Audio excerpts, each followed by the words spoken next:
अस्सलाम वालेकुम दोस्तों, मैं हूं आपका होस्ट कासिम राना और आज का जो हमारा टॉपिक है वो है मैना रीजन।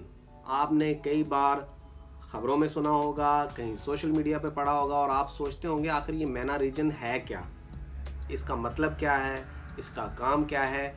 इसी के बारे में आज हम बात करने वाले हैं।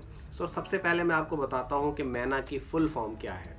मैना की फुल फॉर्म है middle eastern north African countries.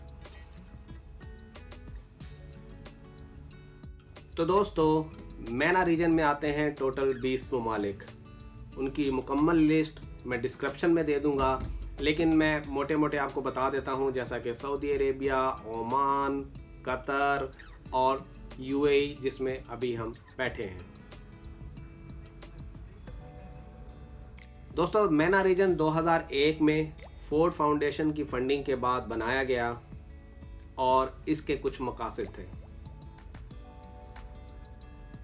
दोस्तों, मैना रीजन को बनाने का मकसद ये था कि इस पूरे खित्ते को मजमूई तौर पर आइडेंटिफाई किया जा सके और इसकी समाजी, इक्तसादी और तौलीदी मालूमात को फौरी तौर पर जमा किया जा सके।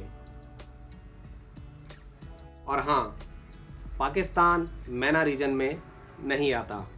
उम्मीद है आपको आज की वीडियो अच्छी लगी होगी। आपसे मुलाकात होगी फिर एक नई वीडियो के साथ, एक नए टॉपिक के साथ। तब तक के लिए मुझे दीजिए इजाज़त। अल्लाह निगहबान।